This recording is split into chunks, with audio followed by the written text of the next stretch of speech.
good afternoon, everyone. Just by show of hands, how many people have ever heard of this system of belief before? Kind of some of you, maybe sort of. And then, has anyone ever heard of this person before?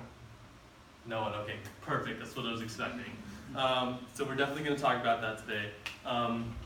In my first speech, I talked about Islam in a very general sense.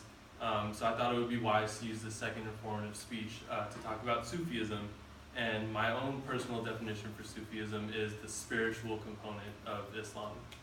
And spirituality in that sense kind of entails exemplifying the morality of God and selfless experiencing and actualization of the truth, all these kind of mystical explanations and approaches to it. Britannica explains Sufism as less of an Islamic sect than it is a mystical way of approaching the Islamic faith rather than being derivative of it. So I thought that was interesting because I'd never heard that point of view before. So it makes sense that this is important to me. I grew up within it. There's socio-political implications for me having this information and being cognizant of it. So why does it matter to you, the audience? Well, maybe you have a Muslim friend that you're trying to impress. Seems unlikely, but you never know. More so, it may be more accurate to say that it provides guidance, a different source of guidance for day-to-day living. And then also on top of that, there's certain rhetoric that's dominating the conversation about Islam within the media currently, and they may not be addressing they're certainly not talking about Sufism, whether they're defending or denigrating it. So I think this information is important in general. So it could be knowledge for the sake of knowledge, but chances are that in the next couple of days, some of us may find ourselves in a conversation about Islam for whatever reason, and this information might be beneficial. So I'm going to run through the context of the history of Sufism, and I'm also going to talk about the most important person to stem from this ideology. So with all of that being said, where did Sufism come from? There is so much disagreement between scholars and theologians about both where and when it originated, but an early 20th century writer who was educated at Oxford named Martin Lings was able to ascertain that it spawned a little over 1,300 years ago in a geographic region that looks very different today. But it was localized in the Middle East, and as it was blooming in this area, it spread to parts of South India, Northeast Africa, and as far as Spain with the advent of the Moors. And it remained prominent throughout these regions the entire time up till today. So how has it been so persistent? Sufism is often revered for its contributions to beautiful clothing, music, and literature in the Islamic world and the world in general. And with systems of belief like this that influence so many areas of life, there are typically purveyors of knowledge that kind of go down in history with it. You hear British invasion, you might think the Beatles. You hear civil rights movement, you might think MLK or Malcolm X.